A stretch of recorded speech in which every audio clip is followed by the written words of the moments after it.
kasih-Mu besar Tuhan, Kau pulihkan hidupku. Harapanku, hidupku dalam-Mu. Terima kasih Tuhan, Kau pulihkan hidupku. Dengan apa kan ku balas segala kebaikan-Mu? Segenap hatiku menyembah-Mu Yesus, ku bersyukur padamu.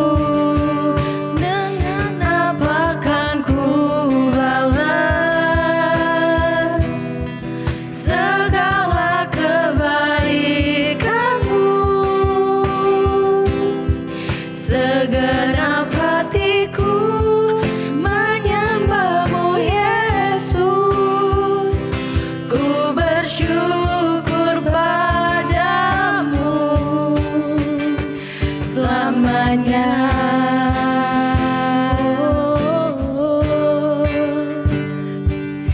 Kaulah harapanku, hidupku dalam-Mu. Terima kasih Tuhan, Kau pulihkan hidupku. Dengan apa kan ku balas segala kebaikan-Mu?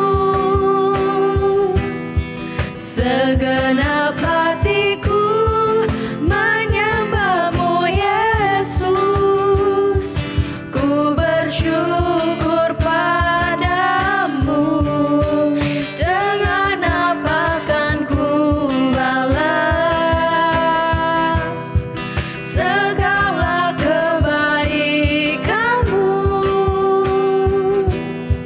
Segenap hatiku menyembah-Mu Yesus, ku bersyukur padamu selamanya. Oh, selamanya. Oh, selamanya. Oh, selamanya. Oh,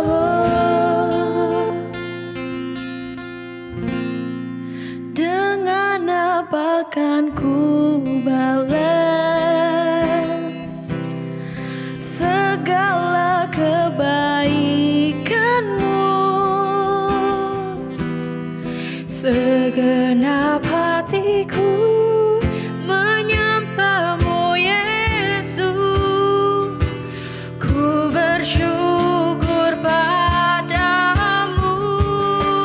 Dengan apa kan ku balas segala kebaikan-Mu?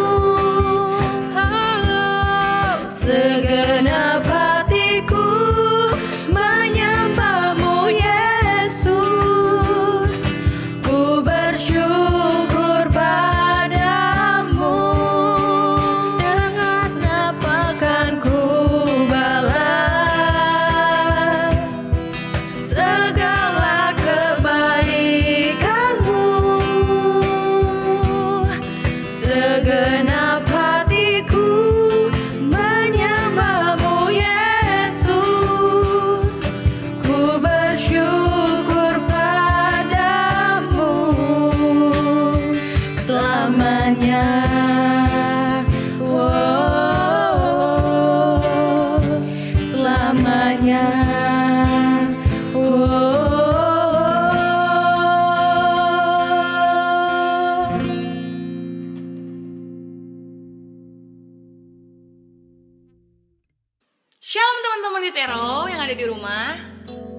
kabar nih teman-teman? Semoga baik-baik aja ya. Hari ini kita bakal mulai ibadah youth hari ini. Semoga hadirat Tuhan tetap ada di hati kita dan tidak mengurangi sukacita kita. Amin. Sebelumnya mari kita bersatu dalam doa. Tuhan Yesus, kembali kami mengucap syukur kepadamu Tuhan. Terima kasih atas hari yang kau beri. Terima kasih atas berkat-Mu Tuhan. Sekarang kami ingin memulai ibadah kami. Kiranya Engkau pimpin ya Tuhan, dari awal, pertengahan, hingga akhirnya Tuhan. Kuduskan kami, layakan kami untuk menyembah-Mu Tuhan. Hanya dalam nama-Mu kami berdoa dan mengucap syukur. Haleluya. Amin. Yuk sama-sama muji nama Tuhan.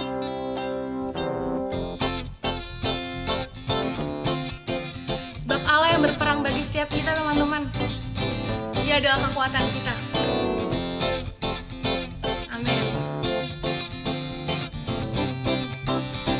Sama-sama katakan. God is fighting for us. God is on our side. He has overcome. Yes, He has overcome. He will not be shaken. He will not be moved. Jesus, you are here. Carrying our burdens, covering our shame. He has overcome. Yes, He has overcome. He will not be shaken. He will not be moved. Jesus, you are here. I will live, I will not die. The resurrection power of Christ alive in me, and I am free in Jesus' name. I will live, I will not die. The resurrection power of Christ alive in me, and I am free in Jesus' name.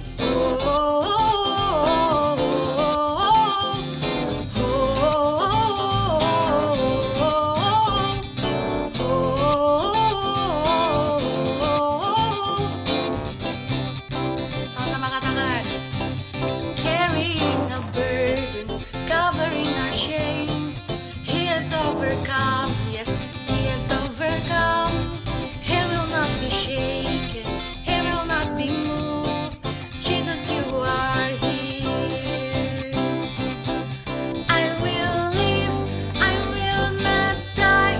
The resurrection power of Christ alive in me, and I am free in Jesus' name. Sama-sama katakan dengan iman.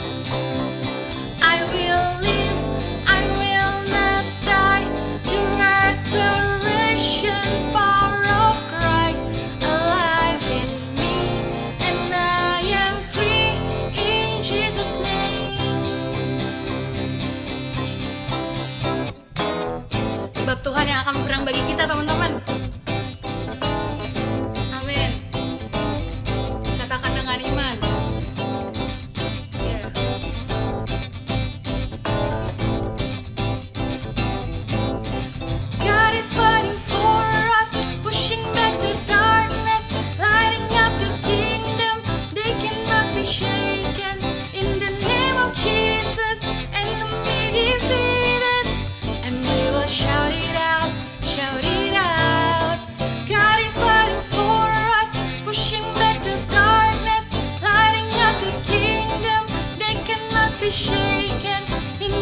Masih dong. Teman-teman, yuk kita siapin hati kita yuk untuk mendengarkan firman Tuhan pada pagi hari ini. Bapak, terima kasih kalau kami masih bisa ada hingga saat ini, masih bisa ikut live streaming, masih bisa berkumpul lagi bersama-sama Tuhan. Biar kiranya hati kami terus tenang berada di dekat-Mu Tuhan. Lingkupiku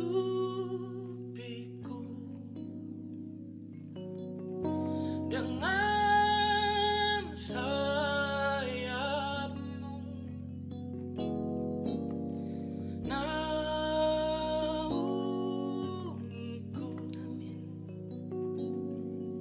dengan kuasa-Mu.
Baik, rekan-rekan muda yang Tuhan kasihi, Youth GBI Petamburan, mari kita dengar firman hari ini dalam ibadah ini.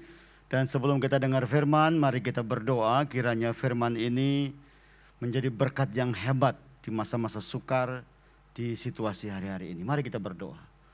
Bapa Surgawi, kami mendengar firman karena kami percaya firman itu. Kami melakukan firman, kami percaya firman itu.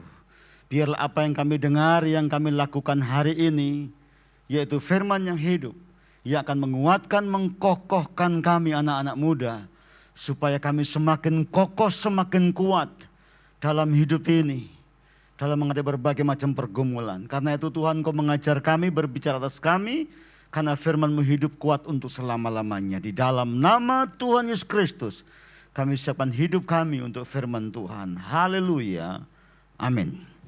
Baik, rekan-rekan muda, mari kita belajar firman Tuhan dari kitab Mazmur. Tema yang diberikan kepada saya adalah berkaitan dengan diam dan ketahuilah bahwa akulah Tuhan. Dalam kitab Mazmur pasal yang ke-46, saya akan membaca ayat buat kita agak sedikit panjang.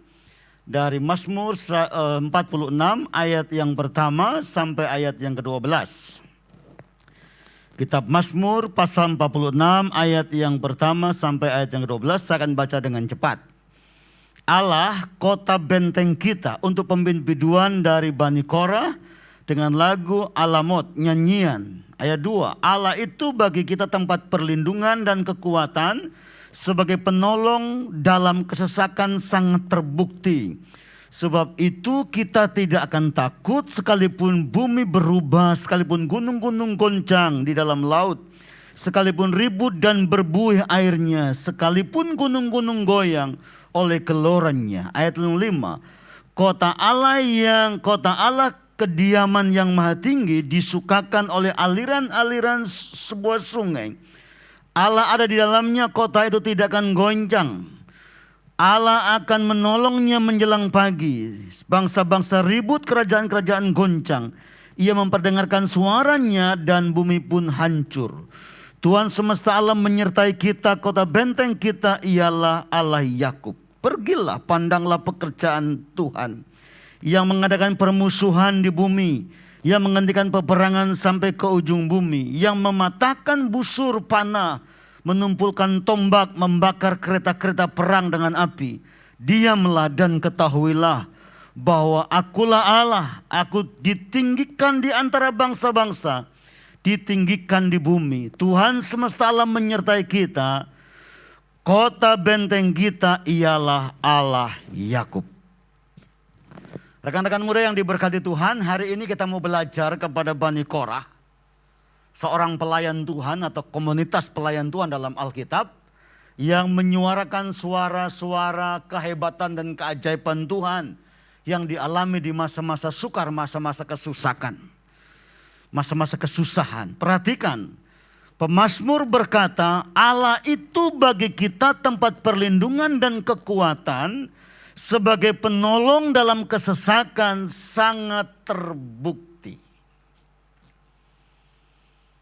Pada waktu pemazmur ini menghadapi kesesakan hidup, pada waktu dia membutuhkan pertolongan yang hebat, pada waktu dia mengalami kelemahan dan membutuhkan perlindungan, maka pemazmur ini berkata begini, aku telah membuktikannya. Perhatikan ayat yang pertama, bahwa dalam kesesakan, dalam kelemahan, dalam pergumulan, Allahku sangat terbukti menolong hidupku. Wow, luar biasa. Jadi saudara, pemazmur ingin mengatakan bahwa Allah yang dia kenal, Allah yang dia pelajari, Allah yang dia alami oleh pemazmur ini, Allah yang tidak hanya dalam sebuah konsep, Allah yang tidak hanya sebuah khayalan, tetapi Allah yang betul-betul bisa dibuktikan kuasa dan karyanya. Mari kita belajar anak-anak muda hari ini, bahwa Allah itu bukan sekedar sebuah pengetahuan, bukan sebuah konsep, tetapi Allah itu adalah pribadi yang bisa disentuh, yang bisa dirasakan, dan bisa dibuktikan kuasa dan kekuatannya. Itu Allah kita. Mari belajar baik bahwa Alkitab yang kita baca, yang kita punya ini adalah bukti sejarah. Ini bukan sekadar dongeng cerita, tetapi ini adalah sejarah yang bisa dibuktikan tentang karya-karya Allah yang ajaib. Mulai dari penciptaan kepada para nabi. Dalam berbagai macam pergumulan, Allah terbukti dengan kuat kuasanya. Jadi Alkitab ini adalah kisah cerita bukti tentang karya Allah. Berkaitan dengan penyelamatan. Penyelamatan itu karya Allah yang terbukti. Bukan sebuah pengetahuan. Karya Allah tentang pemeliharaan kepada bangsa Israel itu sebuah bukti. Bukan hanya sebuah pengetahuan. Musa mengalaminya. Abraham mengalami bukti itu. Daud mengalami bukti itu. Ini adalah bukti bahwa Allah membela umatnya sejarah ini. Bagaimana membela Israel dan umat-umat pilihannya. Disinilah bukti sejarah yang hebat tentang Allah. Jadi kalau berbicara tentang kekristenan, berbicara tentang Alkitab, berbicara tentang kehidupan kekristenan, itu bukan sekedar kehidupan, sebuah cerita, sebuah pengetahuan, pengalaman tanpa sebuah bukti, dongeng, bukan. Kekristenan itu mengajar kepada kita bahwa kalau kita menghadapi kesesakan, menghadapi pergumulan, menghadapi kelemahan, Tuhan itu terbukti menolong kita. Nah, begitu saudara ya, anak muda ya. Itu sebabnya saya berdoa dan berharap Tuhan bukan sebuah konsep dalam hidup kita, tapi Tuhan sebagai sebuah pribadi yang kita bisa buktikan. Hari ini saya mau ngajak kita semua anak-anak muda, mari buktikan Tuhan di tengah-tengah pergumulan hidup kita. Saudara jangan pernah berpikir bahwa walaupun Anda masih muda, Anda tidak punya kelemahan. Jangan Anda berpikir kalau Anda masih muda, Anda tidak pernah takut, tidak pernah cemas. Di dalam kitab Yesaya pasal 40 dikatakan teruna-teruna akan menjadi lesu. Teruna-teruna akan menjadi tak berdaya. Betul ya? Iya. Sehebat-hebatnya manusia, baik anak muda maupun orang dewasa dan orang tua, tetap punya keterbatasan. Apalagi kita menghadapi situasi hari-hari ini yang begitu berat. Kesesakan menghimpit hidup kita. Pekerjaan begitu rumit dan sulit. Masa depan seolah-olah sulit, betul ya? Seolah-olah tidak bisa lagi. Indonesia sedang dibelenggu dengan berbagai macam persoalan yang sangat besar. Nah, pertanyaan saya sekarang adalah bisa nggak kita bernyanyi, berkata-kata dan menunjukkan, membuktikan bahwa Allah itu tempat perlindungan, Allah itu tempat jawaban, Allah itu tempat kekuatan, Allah itu tempat di mana aku mencari jalan keluar, Allah itu tempat di mana aku berharap di masa-masa kesesakan yang sangat terbukti. Bisa nggak Anda membuktikan? Bisa nggak Anda membuktikan di tengah-tengah kesusahan hari-hari ini, Anda membuktikan iman Anda tetap hebat? Anak muda, bisa nggak Anda membuktikan di tengah-tengah pergumulan yang berat ini, Anda membuktikan diri Anda bahwa kesetiaan Anda dengan Tuhan tetap hebat? Bisa nggak? Bisa nggak Anda membuktikan hari-hari ini bahwa walaupun pergumulan yang sangat berat, bahwa pelayanan Anda tetap terbukti dan tetap efektif dan tidak menjadi lemah? Bisa nggak? Bisa nggak Anda membuktikan di masa-masa sukar ini, walaupun banyak pergumulan yang berat, Anda tetap berkarya dan berkarir. Dan orang berkata begini, walaupun banyak persoalan dia tetap hebat loh. Bisa nggak membuktikan itu? Harusnya, sekalipun kita banyak kekurangan, kelemahan dan banyak pergumulan, harusnya kita bisa membuktikan bahwa kita hebat di hadapan Allah. Kenapa? Karena Allah yang kita sembah itu sumber kekuatan hidup kita bersama-sama. Karena itu saya mau kita semua anak-anak muda dengar. Anak-anak Youth GB Petamburan dengar baik. Sekalipun situasi yang sulit dan sukar hari-hari ini, Mari kita tunjukkan kepada keluarga kita, kepada diri kita, kepada gereja kita, kepada masyarakat. Bahwa kita adalah orang-orang yang strong. Orang-orang yang kuat. Orang-orang tetap bergairah. Orang-orang tetap punya pengharapan. Mari kita buktikan. Pemazmur berkata, dia penolong, dia kekuatan. Dalam kesesakan yang sangat terbukti. Sekalipun dunia berubah. Sekalipun air-air laut bergelora. Sekalipun berbuih semua dunia. Tetapi Allah sungguh terbukti tidak pernah meninggalkan hidupku. Wow. Kalau Anda hari ini mendengar firman ini, saya berharap Anda menangkap nilainya dan Anda bergairahlah. Sekali lagi. Mari kita gereja Tuhan, anak-anak muda membuktikan bahwa kita adalah orang-orang strong. Mari kita buktikan kita orang-orang hebat di dalam Tuhan. Nah, saudara, mari kita renungkan selanjutnya. Bagaimana caranya supaya kita ini tetap strong, tetap kuat. Bagaimana caranya supaya kita ini tetap bisa membuktikan kepada diri kita, kepada gereja, kepada keluarga. Bahwa kita ini betul-betul mengalami Tuhan di masa-masa sukar. Yang pertama, ayat yang ke-9. Kalau kita pengen mengalami dan ingin membuktikan betapa hebatnya Tuhan dalam hidup kita di masa-masa sulit, perhatikan yang pertama. Ayat 9, pergilah, pandanglah pekerjaan Tuhan yang mengadakan permusuhan di bumi, yang menghentikan peperangan sampai ke ujung bumi, yang mematahkan busur panah, menumpulkan tombak, membakar kereta-kereta perang dengan api. Ini cara yang pertama. Kalau saudara pengen kuat dan ingin membuktikan bahwa saudara kuat di masa-masa sukar, yang pertama saudara kerjakan adalah pergilah, pandanglah, lihatlah, belajarlah kepada sejarah, dan apa? Pikirkanlah semuanya itu. Wow. Jadi kalau kita pengen strong, pengen melihat Tuhan di masa-masa sukar, dan kita pengen membuktikan bahwa Tuhan kita hebat, Tuhan berkata pergi, lihat, pelajari tentang apa? Tentang kedahsyatan Tuhan, tentang apa? Tentang keajaiban Tuhan. Bagaimana ribuan tahun yang lalu dalam sejarah Tuhan telah melakukan perbuatan-perbuatannya ajaib. Bagaimana Tuhan mematahkan busur musuh orang Filistin. Bagaimana Tuhan mematahkan dan merobohkan tembok Yeriko. Bagaimana Tuhan dengan kekuatan membakar kereta orang-orang Israel, orang-orang Mesir. Bagaimana orang-orang Mesir ditenggelamkan di laut. Pelajari semuanya itu. Wow.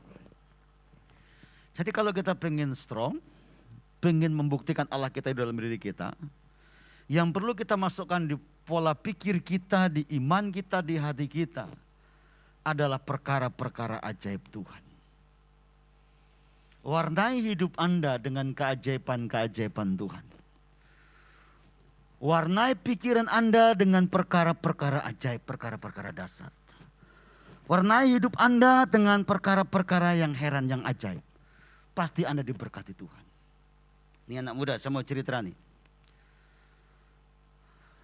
Oleh anugerah Tuhan, selama COVID ini bahwa gereja kita di Cibubur membuka gereja 2 selama COVID. Dan di bulan-bulan Maret, April, kita tidak bisa ibadah secara onsite, kita online.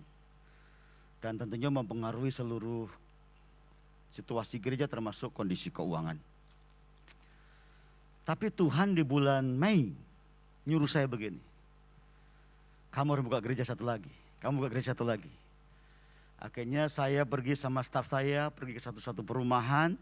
Dan saya bilang di sini akan ada cabang kita. Kita akan beli rumah di sini dan di sini Tuhan akan berperkara.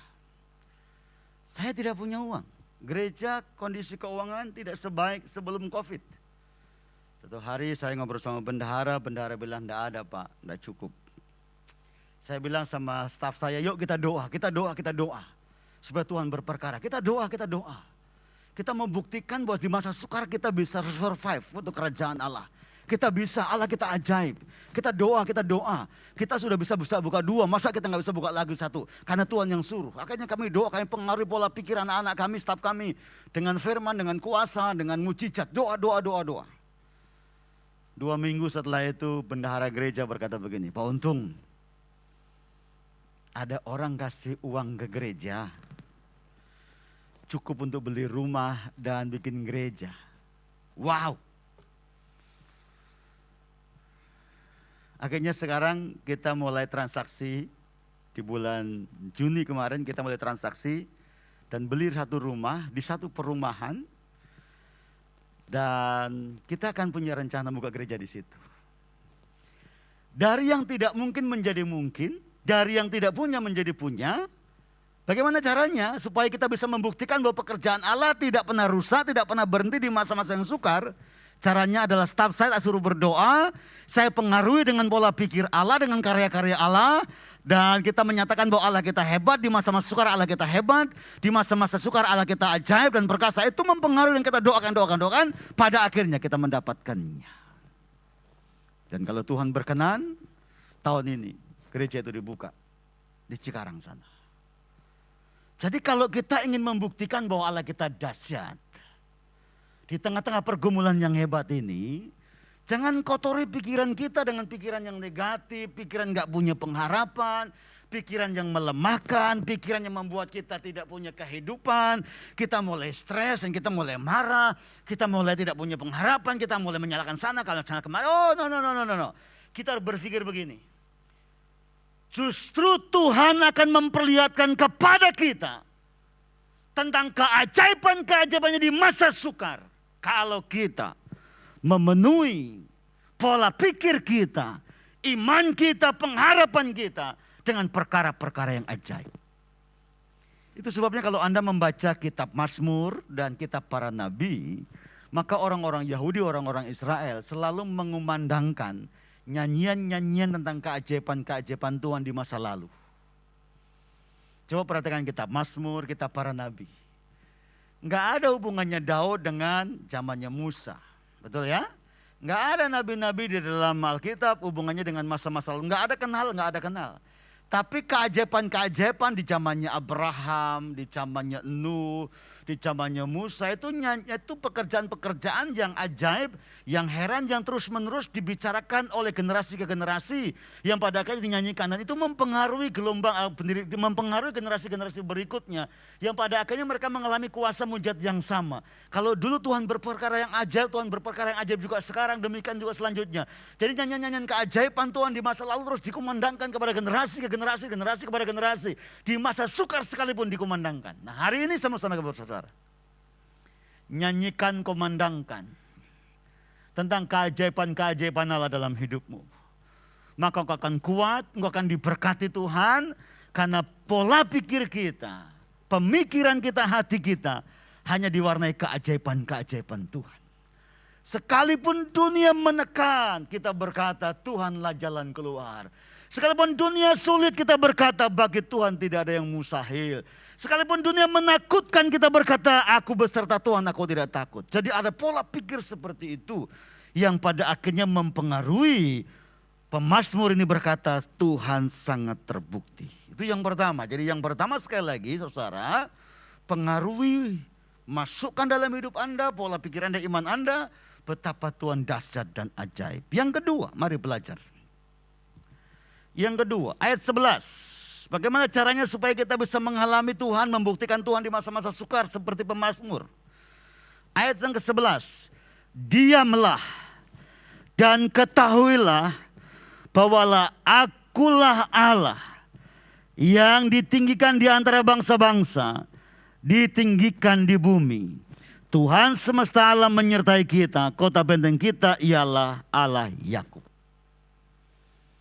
Pemazmur berkata begini, kalau kamu sedang diperdalam dengan berbagai macam pergumulan, Tuhan berkata apa? Pemazmur berkata apa? Diamlah dan ketahuilah dialah Allah yang ditinggikan di antara bangsa-bangsa. Loh, kenapa kok Tuhan nyuruh kita diam? Apa artinya? Diam di dalam ayat ini diartikan adalah belajarlah mencari wajah Tuhan. Diam di sini artinya adalah rendahkanlah dirimu di hadapan Tuhan di tangan yang kuat. Diam artinya di sini adalah renungkanlah perkara-perkara yang ajaib. Diam di sini berarti menanti-nantikan Tuhan. Diam di sini berarti menunggu Tuhan berbicara kepadaku. Apa yang aku lakukan atas pergumulan hidup saya. Satu hari Yeremia dalam kitab Ratapan pasal 3. Melihat keruntuhan Israel dan kejayaan Israel menjadi puing. Dan menjadi tidak harum lagi nama Israel di depan para negara bangsa-bangsa lain. Atau kerajaan-kerajaan lain. Setelah itu juga Yeremia menemukan orang-orang Israel moralitasnya hancur. Tidak hanya itu, orang-orang Israel tertawan dan tertindis di Babel dengan begitu berat. Yeremia sebagai seorang hamba Tuhan, dia tidak bisa berbuat apa-apa. Dia hanya berkata begini, saya lebih baik mundur, berdiam diri, dan menantikan Tuhan berbicara apa dalam hidupku. Yeremia seorang nabi yang berani, disebut nabi besar. Yeremia adalah pembicara yang hebat. Tapi pada waktu Yeremia seorang nabi yang hebat itu melihat keruntuhan Israel, dia tidak bisa berbuat banyak. Dia tidak bisa komplain banyak. Dia tidak bisa komentar banyak. Sikap yang diambil apa? Dia menanti-nantikan Tuhan dan menunggu Tuhan berbicara. Kira-kira Tuhan mau ngomong apa ini kepadaku tentang Israel yang hancur ini. Itu pasal 3. Satu hari pemazmur 130 diperhadapkan dengan berbagai macam kesesakan hidup. Dia tidak banyak berbicara. Dia hanya berkata begini, aku akan mundur dan menantikan Tuhan dalam hidupku. Aku menunggu Tuhan berbicara dalam hidupku. Aku sedang memperdengarkan suara Tuhan dalam hidupku. Yesaya 40 ayat 27 sampai 31 berkata, aku menanti-nantikan Tuhan. Di saat aku melihat Israel bejat, Israel tertawan, Israel meninggalkan Tuhan, Israel tertawan di Babel. Aku tidak bisa berbuat banyak sebagai seorang nabi. Aku lihat orang-orang muda pada hancur, orang-orang muda pada rusak, pada lemah. Aku hanya duduk diam dan menanti-nantikan Tuhan. Ada kalanya rekan-rekan muda, kita yang agresif ini, kita yang sering kali pengen sok tahu, ada kalanya. Tuhan tuh ajar kita begini. Kalau engkau sedang diperhadapkan dengan pergumulan, ada kalanya Tuhan mau supaya engkau tidak terlalu reaktif. Kita diperhadapkan dengan COVID, kita reaktif. Wah, cerita sana, ngomong sini, marah sana, nyalain sini. Betul ya? Kita kalau diperhadapkan dengan persoalan rumah tangga, kita mulai komentar sana, komentar sini, ngomong sana, ngomong sini. Waduh.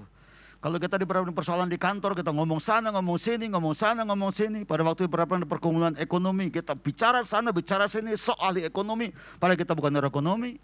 Kita pada waktu berhadapan dengan putus cinta, begitu rasanya. Kita ngomong sana, ngomong sini. Wah, ngomong sana, nyalakan sana, nyalakan sini. Tuhan ajar kita begini hari ini. Ada kalanya kalau kamu ada persoalan kamu reaktif. Tetapi ada kalanya juga Tuhan bawa kamu untuk diam diri. Hei anak muda, dengar baik, ini penting. Tuhan ada kalanya berbicara kepada kita. Seperti di zamannya Elia. Lewat api yang turun dari sorga. Membakar itu mezbah. Tetapi ada kalanya Tuhan berbicara kepada kita. Lewat apa? Lewat angin sopai-sopai. Ada kalanya juga Tuhan berbicara. Menyuruh Elia ngomong langsung pada Ahab dengan frontal. Ya, emosionalnya Elia begitu bisa. Tetapi ada kalanya Tuhan nyuruh kita duduk diam. Makan Elia. Minum supaya kamu kuat. Karena perjalanan kamu masih jauh.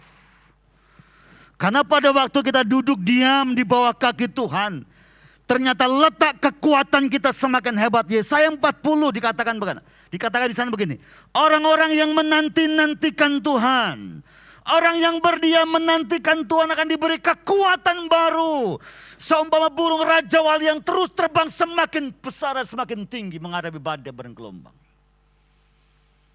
Reaktif itu boleh, tapi terlalu reaktif belum tentu benar.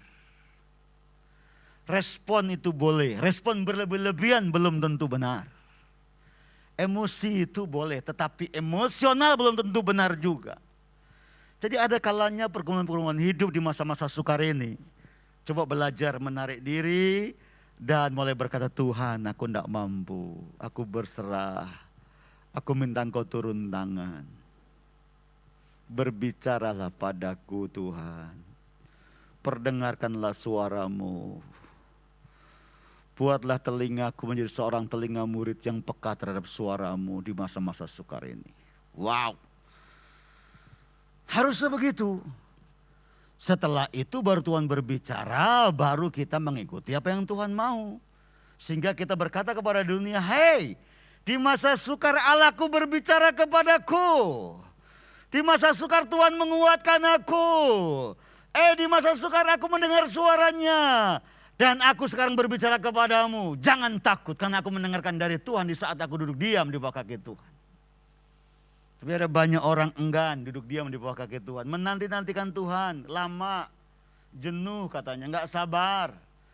Kita nggak bisa menunggu, bosan menunggu, nggak biasa, kita orang yang dominan. Ya seringkali seperti itu. Saudara dengar baik, kenapa kita perlu menanti-nantikan Tuhan?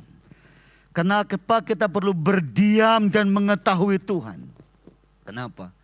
Karena di sana letak kekuatan kita. Letak kekuatan kita itu sebenarnya bukan pada waktu kita reaktif. Letak kekuatan kita itu sebenarnya pada waktu kita diam di hadapan Tuhan.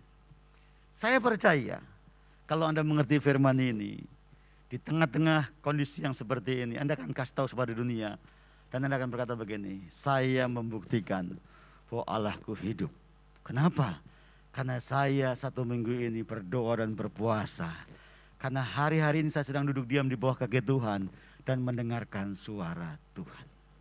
Rekan-rekan anak-anak muda yang Tuhan kasihi, karena itu hari ini mari belajar bersama saya. Yang pertama, penuhi pikiran hidup Anda dengan perkara-perkara kisah-kisah ajaib tentang Tuhan. Yang kedua, perhatikan baik-baik. Belajar duduk diam di bawah kaki Tuhan. Yang ketiga, perhatikan ayat yang kelima. Kota Allah kediaman yang maha tinggi disukakan oleh aliran-aliran sungai, sebuah sungai. Allah ada di dalamnya, kota itu tidak akan pernah goncang, Allah akan menolongnya menjelang pagi. Pemazmur berkata, kota Allah, kediaman Allah yang maha tinggi. Itu ada kehidupan, ada air-airnya di sana, ada kehidupan. Dan kota Allah yang didiami oleh Allah itu tidak bisa tergoncangkan oleh apapun juga. Sampai kapan? Menjelang pagi. Artinya apa? Orang-orang yang ada dalam naungan kota Allah, yang berlindung dalam kota Allah, dia akan dihidupi oleh Allah, mendapatkan kehidupan, dia akan tetap aman dalam kekuatan Tuhan. Karena itu kalau Anda dalam pergumulan, dalam berbagai masalah, jangan keluar dari kota Allah. Kalau Anda sedang menghadapi goncangan-goncangan ekonomi, goncangan-goncangan kehidupan, jangan keluar dari kotanya Allah. Karena Alkitab berkata kota Allah itu ada aliran-aliran sungai.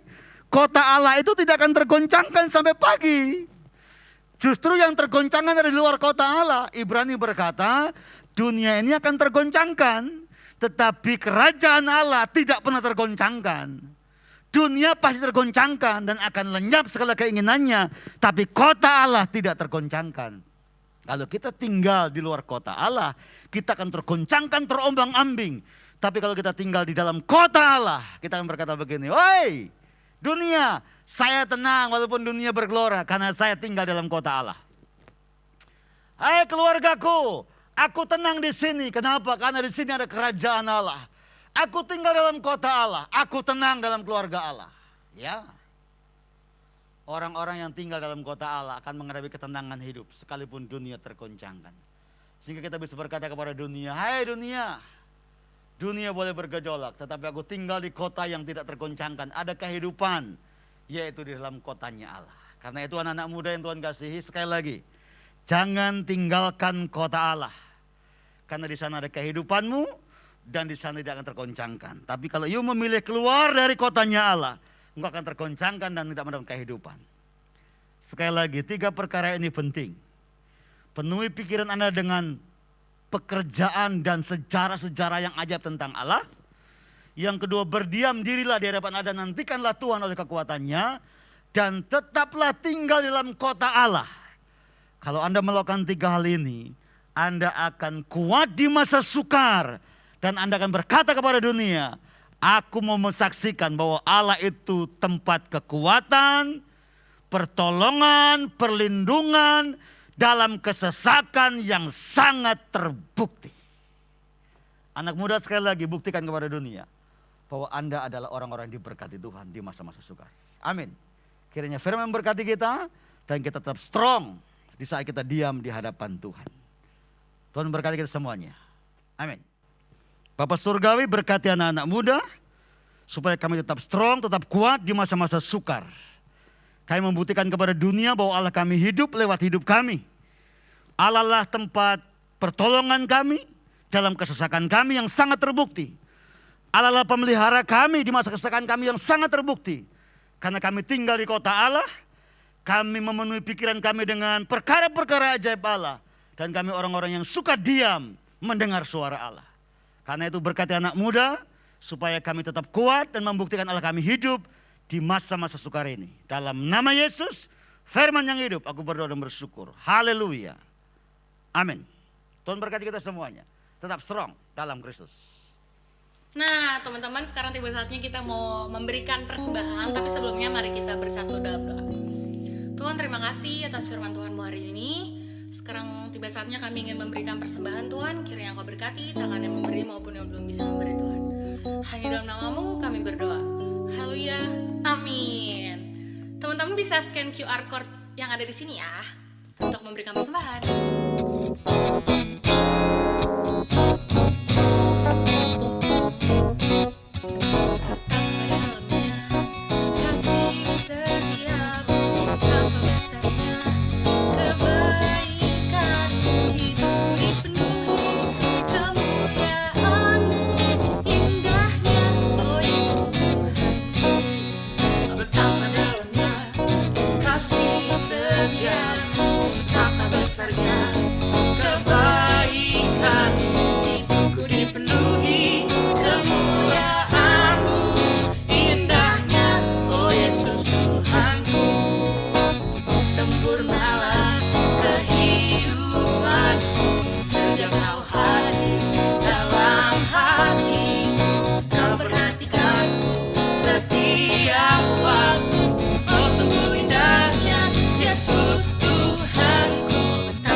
Besarnya kebaikan-Mu, hidupku dipenuhi kemuliaan-Mu, indahnya oh Yesus Tuhanku, indahnya oh Yesus Tuhanku, indahnya oh Yesus Tuhanku. Terima kasih teman-teman. Sekarang saatnya kita mendengarkan Euronews.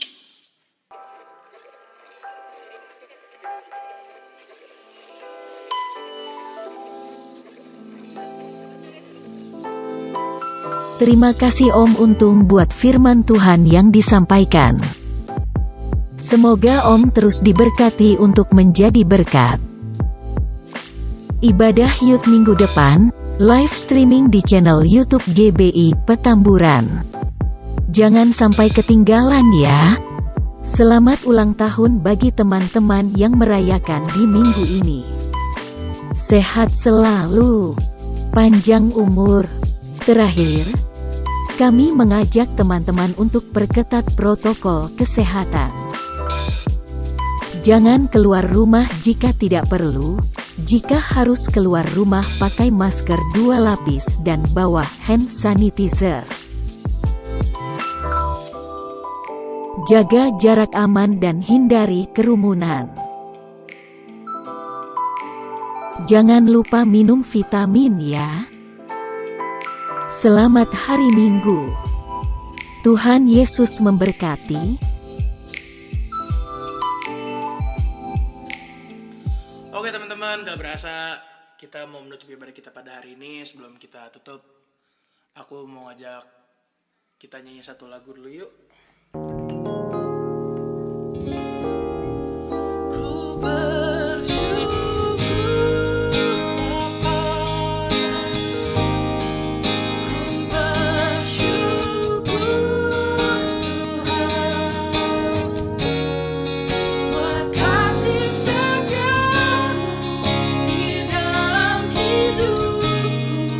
Ku bersyukur, ku bersyukur,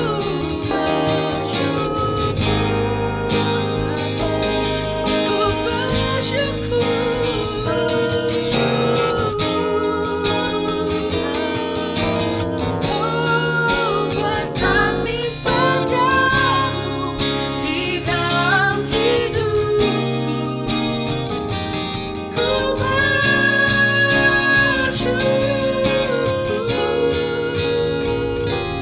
Tuhan.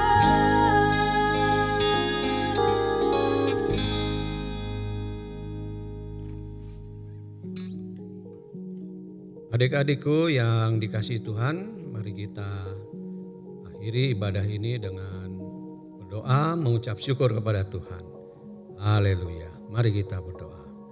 Tuhan Yesus, Bapa kami di dalam surga, terima kasih untuk kasih-Mu yang luar biasa bagi kami sehingga kami boleh menerima firman-Mu Tuhan. Engkau berkati hamba-Mu yang telah menyampaikan firman-Mu, berkati dengan kesehatan, berkati dan kecukupan, dan dimanapun ia melayani Tuhan, maka nama Tuhan ditinggikan dan dimuliakan. Terima kasih Tuhan, kami mau tutup ibadah ini dengan satu keyakinan bahwa Tuhan akan terus menyertai hidup kami, dan apapun yang kami kerjakan, kami lakukan, asalkan seturut dengan kehendak-Mu, maka Tuhan akan membuatnya berhasil. Terima kasih Bapa, karena itu sekarang saudara-saudaraku, arahkan hatimu kepada Tuhan dan terimalah berkat-Nya. Tuhan melindungi dan memberkatimu. Tuhan menyinai engkau dengan wajah-Nya dan memberi engkau kasih karunia. Tuhan menghadapkan wajah-Nya kepadamu dan memberi engkau damai sejahtera. Karena itu sekarang terimalah anugerah Tuhan Yesus Kristus, kasih Allah Bapa, serta persekutuan dengan Roh Kudus, menyertai saudara sekalian mulai hari ini sampai selamanya. Dalam nama Yesus. Haleluya. Amin. Selamat siang. Tuhan Yesus memberkati.